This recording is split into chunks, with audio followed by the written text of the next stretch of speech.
Well, having beautiful skin requires some upkeep, but it doesn't always mean you have to spend a lot of time or money. So here to talk about some skincare basics is Dr.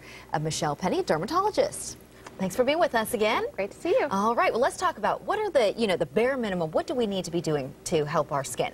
Well, the three basic things are a good cleanser, a moisturizer, and of course sunblock. So that's, if you're going to buy three things to do three things every day, that's what you want to do. Okay, and let's talk about the best way to wash our face.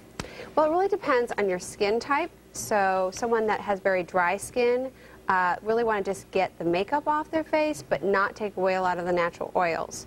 So something that's more of a cleansing milk or cream or even a cold cream would be more appropriate. Someone with more oily or acne-prone skin can do more of a soap or a foaming cleanser with maybe salicylic acid or benzoyl peroxide in it to get a little bit more cleansing. Okay, and there are so many anti-aging products on the market, I mean, which is overwhelming. So what are some of the best ones? How do you know? Well, the two that I always recommend, of course, is a sunblock, and then the second is something with a retinoid in it. And it has many different names. It could be retinol, it could be tretinoin, it could be adapalene, and all of those work on the skin at a cellular level, and so they increase collagen production, which helps with fine lines and wrinkles, as well as increases cell turnover. So that helps with the wrinkles as well as dark spots on the face. Okay, so if you're going to get one anti-aging thing, make sure it has the retinoid in it. And then let's also talk about exfoliating, because there's so many scrubs on the market as well. Is that a good idea? Yeah, exfoliating is good.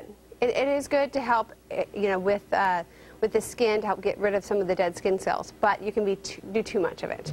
So too much of a good thing. So you may want to exfoliate with either a cleanser or a physical scrub once or twice a week. You can do a little more often if you have oily skin. If you have sensitive skin, you may not need to do it at all. Okay. And then what about those, like the Clarisonic, how do those work? Those are actually exfoliating. I mean, they're gentle enough so that someone has oily skin, they could use it every day. If you're more sensitive, I would say just keep it at once or twice a week. Okay. And then, of course, being here in Florida, what about sunspots?